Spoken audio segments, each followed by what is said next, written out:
And it's time for another episode of Tales from the Stash with your host, Phil G. Metz. And that's enough of that. Hey, so how's everybody doing today? As you know, I'm still not building right now. I'm still in a funk. But it's not going to stop me from sharing stuff on my shelf back here. As a matter of fact, I've got an interesting one for you I picked up a few years ago. Ta-da! This is the Trumpeter F106 Delta Dark kit. This is actually the second one of the F106 that's been released over the years. And it's actually a really nice kit. But before we get into the kit, we're going to talk about a brief history on the F106. The F106 Delta Dark was actually a interceptor designed by Convair. It is, of course, tailless Delta configuration. A few other aircraft were built similarly. The F-102 Delta Dagger. You also had the Mirage 1, 2, and 3 series, and a couple of other British aircraft that were done. So this wasn't an all original design, but what makes the Delta Dark interesting is the fact that not only is it the last of the Century series, it was designed during the 1950s, but it was also the last interceptor that was designed as the interceptor. Basically, an interceptor is an air defense aircraft. It's pure air defense. No air-to-ground capabilities. Excuse me. And it was designed to take down any invading bombers, and that's what the F-106 was designed for. It's armed with 4 AIM-4 Falcon missiles, which really weren't that great as compared to the Sparrow or the Sidewinder. And later in its career, it was also armed with a 21mm Vulcan cannon, which was intended to strafe and take down low-lying bomber aircraft.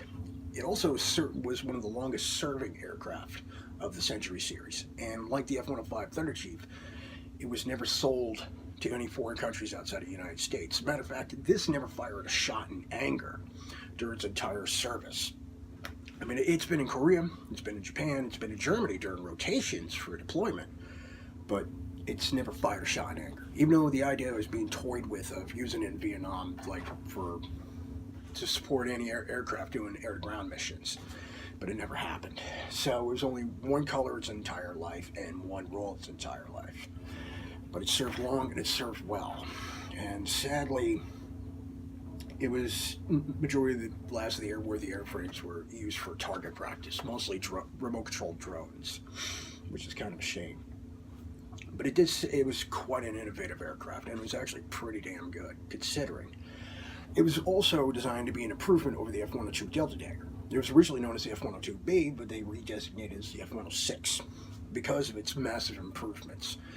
But it went through a lot of teething troubles during the prototype and testing phase before it finally entered service. And unfortunately, not many were as produced as they would hope, but it did have a pretty long service life. So, enough of that. Let's go on to the kit here. And the F-106 really wasn't that well represented. It was, but not many companies put it out. It's strictly an American aircraft.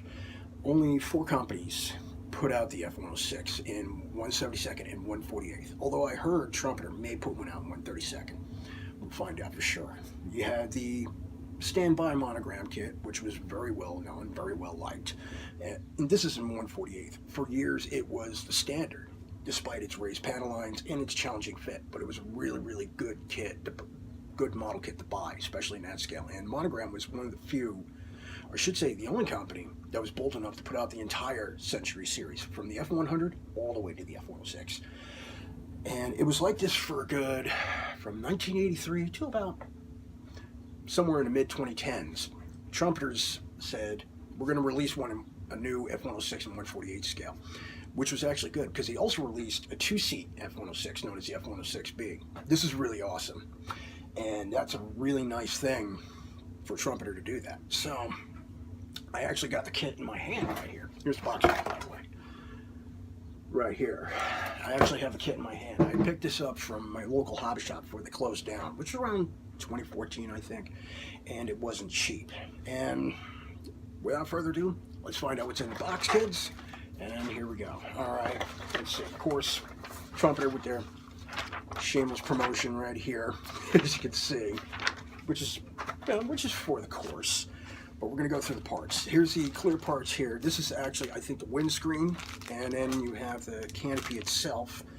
I didn't bother taking these out of the plastic because I was afraid I was going to scuff them up or break them. So, but from what I've seen the pictures of, they're nicely molded and they're clear and they're crisp. There's no mold seam lines, so you don't have to worry about that anytime soon, as far as I know. So you don't have to do any work to like sand it, any mold seam lines whatsoever on the clear plastic. Here's what you can hang off the F-106 here. This is the, of course, AIM 4 Falcons. Trumpeter did a smart move. They put the fuel tank separate from the pylons. This is a nice plus because the monogram kit, you can't do that. The pylons are already attached to the fuel tank, so you're stuck as is. These are the fuel tanks that are separate. Here's the AIM 4. You have the semi-active radar guided, and then you have the infrared.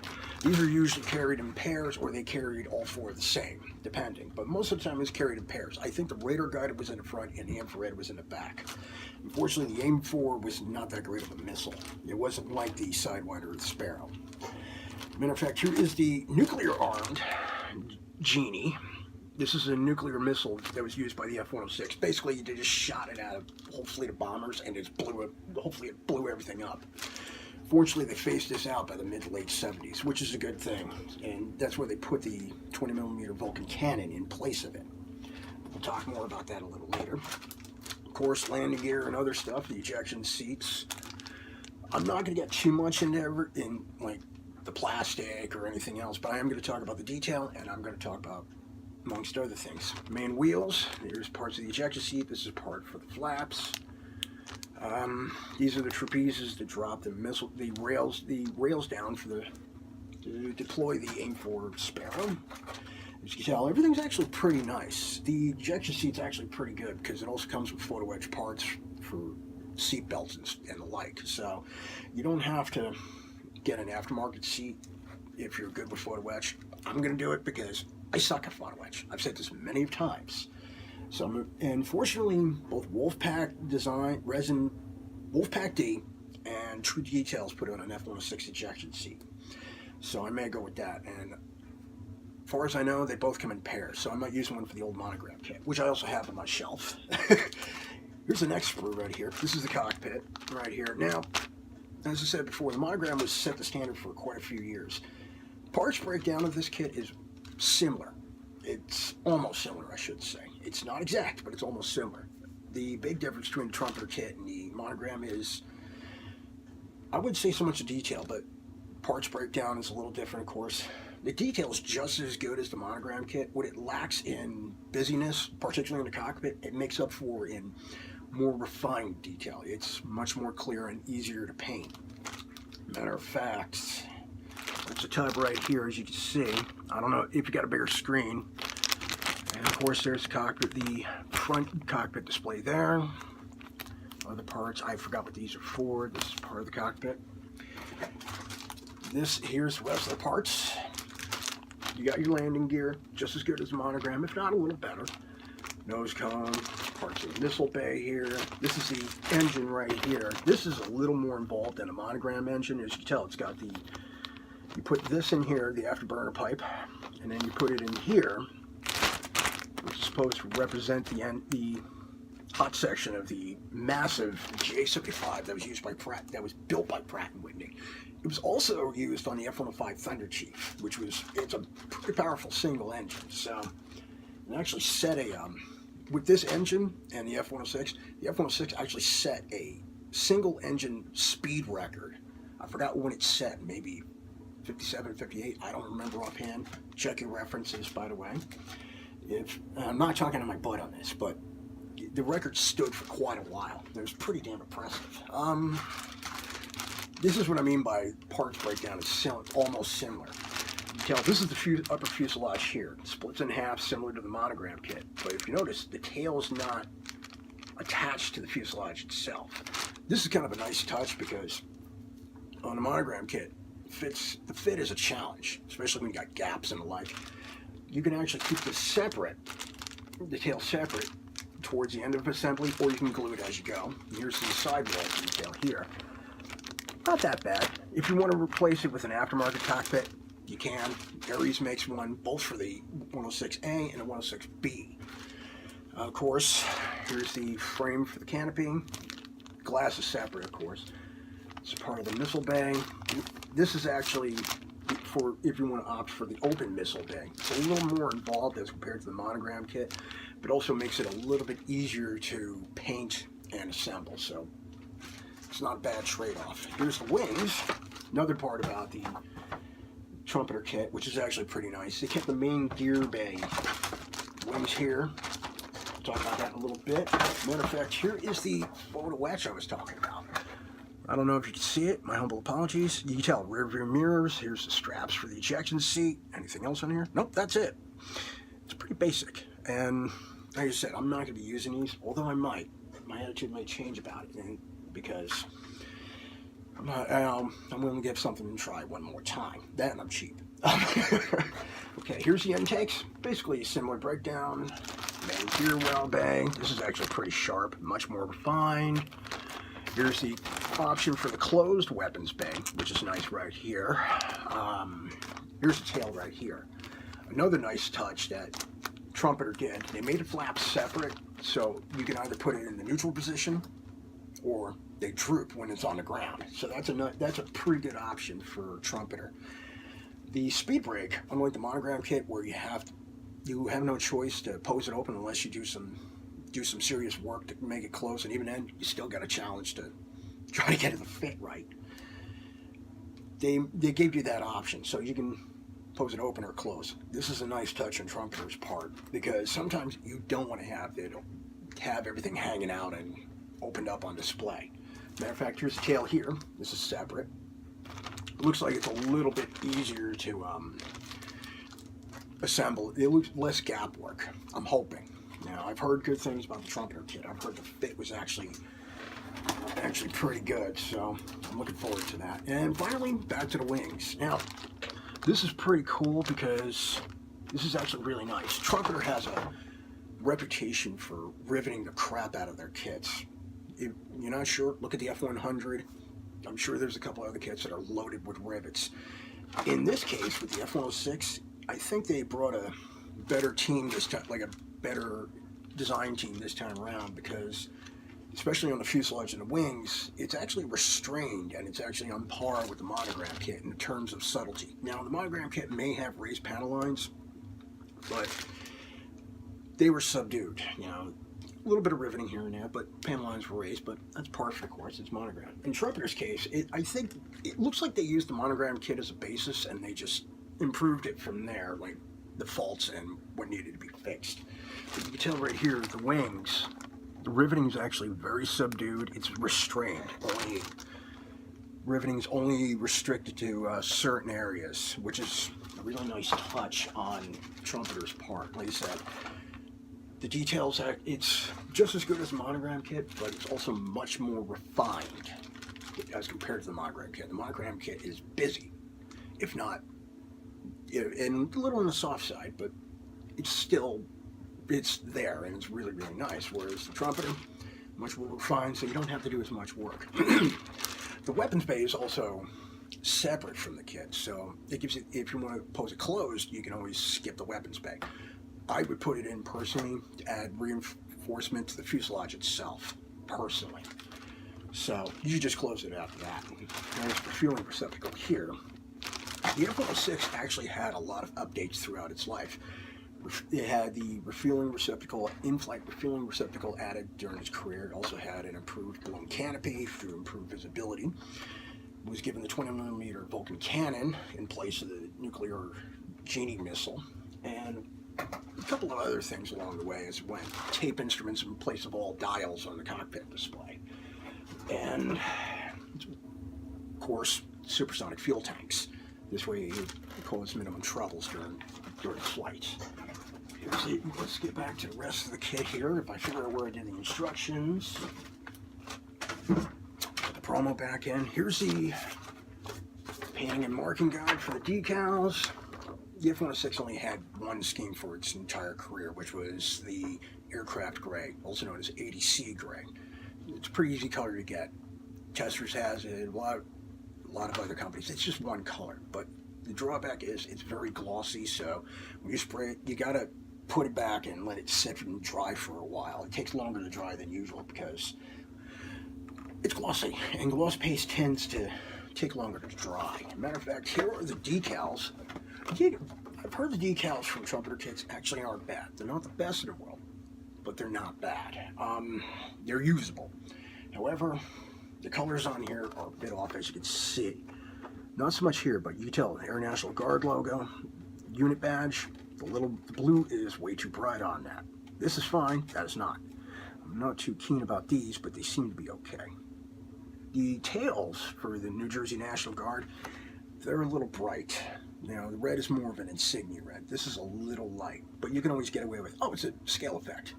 The blue for the Florida National Guard, however, too bright. It's way too bright. I don't know the exact shade of the blue, but it's definitely too bright. You're going to have to go with an aftermarket. Fortunately, everything else seems to be usable in the terms of color-wise, and it seems okay. You know, I would recommend getting. Fortunately, there's plenty of aftermarket decals for the F-106 Delta Dart. Unfortunately, there's not enough for the F-106B. But you can always give proper research. You can use the same markings on the F-106A on the F-106B. Just use different numbers and stuff. Here's the instructions, typical Trumpeter, as you can tell here, but they're actually clear and concise. And of course, part safari, to avoid the part safari when you're looking for parts to put everything together. This is the assembly for the cockpit, as you can tell here. I think they used this is during AutoCAD, so whereas the monogram kit was designed before the days of AutoCAD, this was done with AutoCAD, and like I said, this is very restrained this time around, so you got to give kudos to the Trumpeter for that. But they're clear, they're easy to follow. Shows you the options. For example, let's see, shows the options. Nice touch is being able to extend the Falcon missiles out of the weapons bay, which is a nice touch for Trumpeter. Unfortunately, I don't think you can put them back up. I don't think you can have them retracted. So I'm not too sure on that. But if you can, I say go for it, give it a shot. Like you said, the options are good. You know, the flaps and everything else. And another thing, the fact that the landing gear door accurators are separate, unlike the monogram kit where they're just begging to be broken off, these you can actually add after. This is actually very good on Trumpeter's part. They actually thought about these things. And matter of fact, here's the tail assembly. That's all the tail assembly right there. This is what I mean by a nice touch. And I'm sure there's an end canopy and the like, but the instructions are laid out well. They're clear, they're concise. The color callouts throughout this is for GSI Krios, or we all remember Gun Sangyo. They call for Mr. Color or Aqueous Hobby Color. But if you have the proper cross-reference, you can use like the Federal Standard or the generic colors. You can use testers, you can use Vallejo, you can use MIG ammo paints, I should say. You can use light color, whatever your preference is for paints. Otherwise, it looks like a promising kit, and I'm hoping I'll be able to build this one of these days. Matter of fact, speaking of aftermarket decals, I almost forgot. Caracal decals. This had markings for. This is what I want to build. Growing up in the state of New Jersey, it's a state pride thing. We'll discuss that in the next video. Now, the price I paid for the Trumpeter kit was a little much. I think I got it for like $75, if I'm not mistaken. That's a little much. I mean, it's a good kit, but the price doesn't justify it. If you can find it for cheaper, go for it. However, there are a lot of things. Excuse me. There's a lot of missed opportunities that Trumpeter did that could have made the price justifiable and better alternative to the old monogram kit. First things first, the canopy. There were two different types of canopy used on the F-106. The early days, it had a brace. When they replaced it with the blown canopy, which improved the visibility. Monogram supplies that in their kit, but Trumpeter didn't add that. The other thing that Trumpeter could have added that would have made it much more appealing is if they added the 20mm Vulcan gun pack. That would have been a nice option. Even if it was just the closed door and they just put the gun blister right there, that would have made it worth it even more. they didn't add that, and it's kind of a shame. And yeah, you may have to add some modifications to the rear doors, but it would have been worth it because it would have made it much more justifiable. Now, as I talk about other missed opportunities, now this is whether it's being nitpicky or legitimate. It's up to speculation. They could have added some parts to make it an extra bonus. They could have added like parts to backdate it. Like if you noticed on the spine itself, I'll show you back here when I showed the in-flight fueling receptacle part. That's separate from the spine. They could have added extra parts, like if you wanted the dial instrument panels instead of the tape instrument style panels for the cockpit display. They could have added just a simple slot piece for spine, and a couple like. Let's see if I can say this without stumbling across my words. Older style wheels, older subsonic fuel tanks, a couple of other things. They could have backdated the F-106, which would have made it much more justifiable to buy it. These are not criticisms for Trumpeter because they really made a nice kit. They really did. It's just missed opportunities that could have retired the monogram F-106, which they missed. And also it would have made the price much more justifiable to buy. Of course, decals suck, color-wise, but they seem okay. That's the only thing. But it's a really, really nice kit. It really is. I'm hoping that Trumpeter will look at the research and actually add these or make an early F-106 in the future, like an early F-106, rebox it and reissue it as an early F-106. That would be really, really nice because we could use something like that. There really isn't many aftermarket parts outside of Aries with their main gear bay, the cockpit set, a couple of antennas here and there for quick boost, a pit, like a cast metal pitted probe or replacement pitted probes. Outside of that, there really isn't much to it. It'd be nice if somebody made an aftermarket gun pack for the kit, as well as some other parts for the weapons bay. That would be really, really nice, but you don't see that many parts for the kit. It's as is. In this case with this one, since I'm building a late version of this, late in its service career, I'm probably going to scratch build the gun blister from using an old F4E Phantom nose. I still got some parts sitting around in an old Tester's F4 Phantom kit, which I use for like if I got to do scratch building and stuff, or I got to make other parts. I'm going to use the gun fairing part under the nose, and I'm going to scratch build the gun pack for it and keep the weapons bay closed. So that's what I'm going to do, and it's going to require some work. Of course, I'm going to have to scrap some vents on the gun pack, amongst other things, but that's about it. Otherwise, the kit's promising. It's really nice. If you can't find the monogram kit anymore, which may happen, especially if it costs too much, like collector's value, the Trumpeter is a decent alternative, but I wish they added those things to make it much more justifiable. Fortunately, the F-106B is worth it because they didn't add much to it. It's as is. It's combat capable trainer, so they didn't need much to it. Maybe a couple of backdated parts, that's about it, but it wouldn't take much. Otherwise, it's a decent alternative. That's all you got. And like I said, if you're not happy with the decals, you can always replace them. There's plenty of aftermarket available. Superscale's got them. Caracal's got them. If you get lucky, you might find old F-106 Delta Dart decals at swap meets, like from Aeromaster, Eagle Strike, old Microscale, Fox One. Fox One did a whole series of them, but that was in early 2000, and they're hard to find. So if you find them, find a sheet, get it. But this is all I got for now, and hopefully people, aftermarket companies or Trumpeter will heed and they'll backdate it a bit, or they'll add some updated parts. So this is what I got for now. Happy modeling, take it easy, and I'll dig something else out from the stash here and I'll share it with you guys. See you guys soon.